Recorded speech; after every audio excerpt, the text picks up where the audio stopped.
Okay. Hello, friends. I also need to make my view because I do this and I press record and I have hide self view, and then it's a whole conversation with just your face, which I've done multiple times. This is Lindsay, and we are getting together today to reflect on finishing the SSP experience. And as per usual, the like pre recording button being pressed chat is always so rich. So I just kind of rudely interrupted you and asked if we could press record because I want us to hear all of these good things. It's been 2 weeks since you finished the SSP, right? No, actually a month Oh, it's been a because month because we skipped one. no, last time that we met, we did the work Oh, with that's right. mhm. Okay, okay. So it's been a whole month. So that's I know actually great. that's wild. Ah, okay. So you're a month out, and as we checked in, you said you've actually just had a couple of hard days. And I was like, let's include that because it's important to know that the SSP doesn't make hard days go away. Yeah, they definitely don't go away, but what I would say is it gives me the opportunity to actually take a breath and like be more observant, whereas before it would always be like reactionary. Now I feel like I respond to things more. And it's Hmm.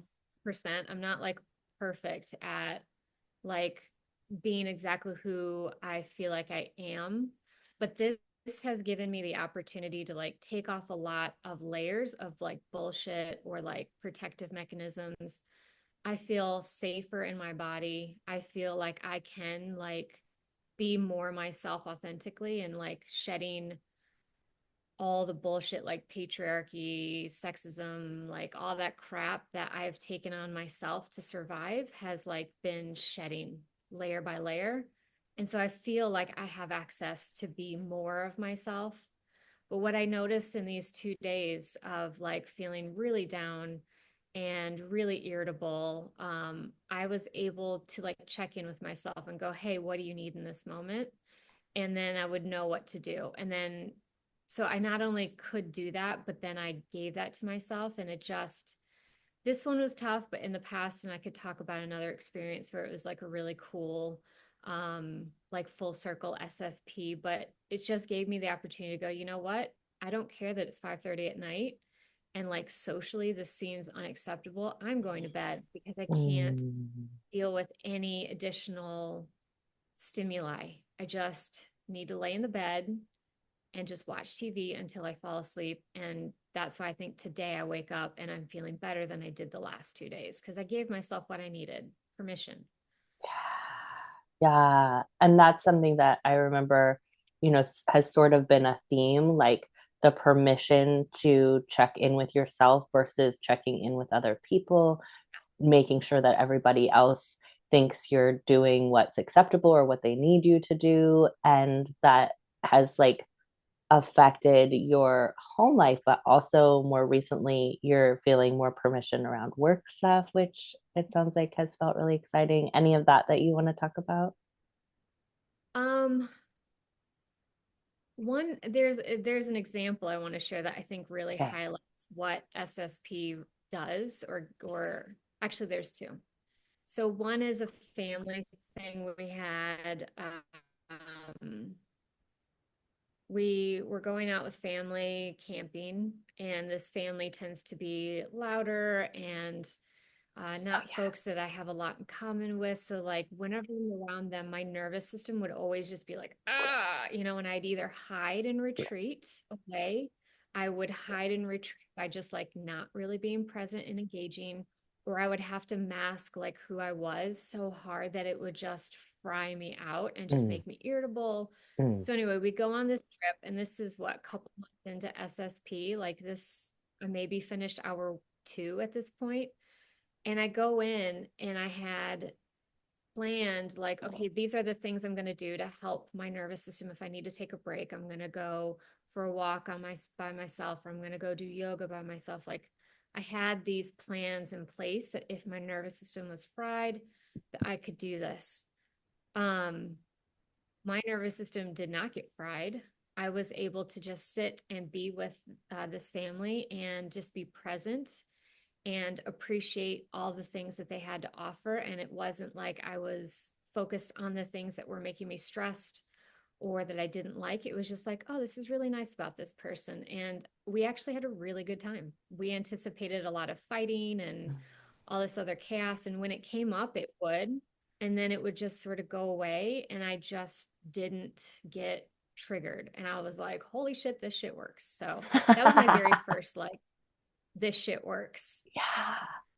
And then I had another experience, probably a month or two after that, where I was going in to see somebody about talking about perimenopause and possibly talking about hormone replacement therapy.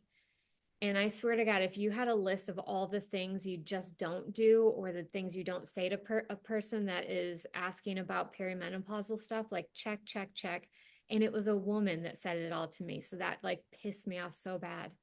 I got so angry. I felt so dismissed. I felt just enraged. And so I got in my car and I was driving and I called my husband and he like was so supportive and affirming to what I was experiencing and all that stuff. And then after that phone call, I turned on some music and I sang really loud and I just like let it all out. And then within 40 minutes to an hour, oh, and then I went home and gardened because these are things that like kind of help to regulate me. And I didn't consciously go, these are the things I need to regulate. It just happened. And then within like an hour, I would say, I was just like, okay, well, that really sucked. And now this is going to be my next step. And now, so it's like I could move through the emotions and then eventually arrive within a short amount of time to here's my solution. Like my executive function finally kicked in and was like, all right, she's dumb. That's kind of funny now that I think about it, because it was literally the checklist. And it's now said to me, I don't have to rely on an authority figure or even two authority figures. Like I'm taking control Mhm. over my life and my body. And I'm not going to let one random person or two random people tell me I can or can't do something. So I was like, that's for full circle right there.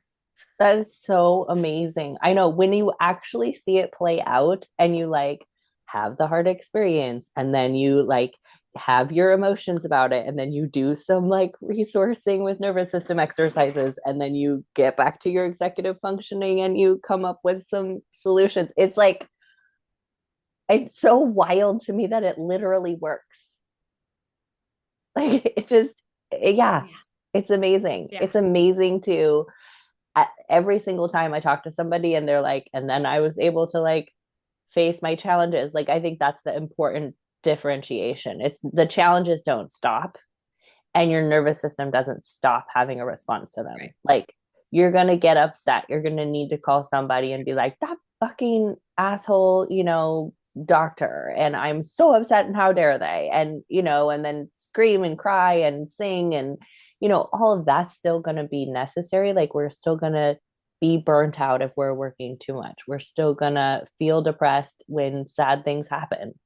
And then, like you said last night, we'll be like, oh, all right, okay, I'm not feeling okay. What could be helpful? Maybe I just like put myself to bed. And then your nervous system gets to have some time to repair and rebalance itself out. And, now I would imagine that you're going to, now that you woke up feeling some more resources, you're probably going to do some self inquiry about like, okay, how do I need to balance out my work stuff so that I don't get to this point again? And that's where we like close the loop. Um, yeah, so cool. I'm Yeah. so thrilled for you. Yeah. I gotta say, hands down, if there's like a one phrase thing that I can take away from this is since I was like 15, 16 years old, I've been in and out of therapy and I'm now in my 40s. And so, and I'm also a therapist. And I will say that the SSP is something that I can tangibly walk away with and say it has significantly changed my life. Whereas therapy and all that, it's like chipping away and you can like kind of look back and go, yeah, that was kind of helpful. That probably whatever. But like this, I can actually tangibly walk away and say, from the day that we started to the day that we ended, or even a month out, I am different in a good way. And it is amazing. So thank you. I'm gonna cry. I do it. Uh, yeah, it's really special. It really is. And the conversation, if you feel comfortable with me saying that we're having after this, if you feel comfortable with me saying, is about you possibly becoming an SSP provider because it is, for those of us who really do want our lives to be better and want to believe that other people's lives can be better, to have something that does feel so tangibly like it shifts in a meaningful way that you can see is just really a privilege to have access to it and to be able to share it with other people. It's just like amazing. So, one of the things that people often ask that I'm wondering if you'd be willing to speak to, because you said a little bit about it in when you filled out my like response form after finishing. Um, Outside of just the listening, we also do some like talking, psychoeducation, and coaching around nervous system and how to understand it and how to work with it and how to support ourselves. Um, what would you say to other people about what that's like? Because it's not therapy, and people are often like, I don't want therapy, but it's not just listening. There's also something else happening there. How would you describe your experience of that? Well, with you in particular, it feels so like warm and welcoming. And there was a moment I had that like I got really frightened and you settled me down. You did like that shoot, now I'm gonna have a blank, but the co-regulation piece is like you were able to step in and be like, I will answer all your questions that you may have, and I'm going to let you know that I'm here to support you through that. And I'm not like your enemy. Cause that's kind of like what I think my nervous system was saying is like, you're going to be Mm-hmm. in trouble and bad things are going to happen. And you specifically just were so warm and kind and caring. And so, like, there is an element that, even though it's not therapy, it really is a lot about who is providing the SSP because they have to be kind, compassionate, empathic, knowledgeable, strong and supportive. And you were totally that. So I know that that's not what you were asking, but I'm going to throw that in because you are a huge factor in this. Like, sure, could I get this from a robot that does SSP? Sure, but it would not have been the same because I didn't get that co regulation like you and I had. And so when we do the listening before, during, and after, we check in with my nervous system and offer it exercises to do to support it. And like I feel like saying to my nervous system, like, I'm acknowledging you, you have a seat at the table, and I really Mm. want to prioritize you now and moving forward. And so a lot of like resources to take into like when we don't work together to still have those things to ask myself and to support it. And what's funny is eventually we get to a point where you ask like, what would your nervous system like, and you're about to offer solutions, and it's like, I want to do this, and I'm like, all right, I don't, Lindsay doesn't want to do this, nervous system does, so we're going to do it. And so there are also moments where we talked to my nervous system and other parts of me that were trying to interject, and they all got a seat at the table, and then I got to decide, like, not everyone's going to get what they want, but I'm going to do the best to accommodate all parts of me that are kind of screaming right now. And that was so affirming too, to just like have all of my parts that were showing up and like screaming or yelling or throwing a fit to be like, I got you. So yeah, it was really, yeah, it's not therapy at all, but it is so awesome and so beyond it that I don't even know concise words to describe it. I hope that answered your question. Yeah, no, that was awesome. I mean, it's fun to hear somebody else try to put words to it because I don't quite know what I'm doing either. But I really loved when you were describing like all of your parts being able to have all of their feelings. I was picturing that one time when the one wanted to shake and the other one was like, we are not going to stand up. It was so great because it was like, it was the perfect uh real life moment of like the the acknowledgement of all of the different parts of us does not mean that they get their way, Yeah. which can be confusing at first. Sometimes it's like, oh, I'm just supposed to do everything that my like inner child or that my parts want, and then they're all knowing or something. But it's like, oh, you find out that they're very much limited and doing their best. And so we like can be kind and respectful and be like, I know you don't want to stand up, so you really want to shake. Like, can we find something that works for everyone? And like being able to do that without a like, you're wrong and you're right, I think is really different than what we usually experience. Yeah, absolutely. Absolutely. And the other thing too is like the constant reminder that you gave me that like we don't have to have a story for the physical and emotional reactions that we're having. And so like when I was feeling angry and irritable yesterday, there was a part of me that wanted to know the why so I could address it and make it go Mm, away. It felt mm, so comfortable. But then there was also a part of me that came up from this experience that was like, we don't need to know the why because it could be thousands of years ago that you're never going to understand the why that you got triggered. And it's not helpful in this moment to necessarily know the why. And so that was another piece that I really liked about the beyond the SSP, but the time that we had together was like, it's okay to not have a story. In fact, that might be better if you don't have a story. So that's really to cool. just feel it and just be like, okay. Yeah, And yeah, no, it's not going to be forever. Like I knew this anyway because like hormonally the last couple months I've had a few days that are like really, really rough. And then they last a few days and then they go away. And I'm like, if it's hormonal, there's only so much I can do with that. And I know and can like relax my body and be like, okay, this isn't going to be forever. It's not. It may be due to working too much. It may be due to hormones. It may be due to other factors, but it doesn't matter in this moment. I'm just feeling really down and really irritable, and I don't want to snap at one of my dogs. So I'm going to go to bed.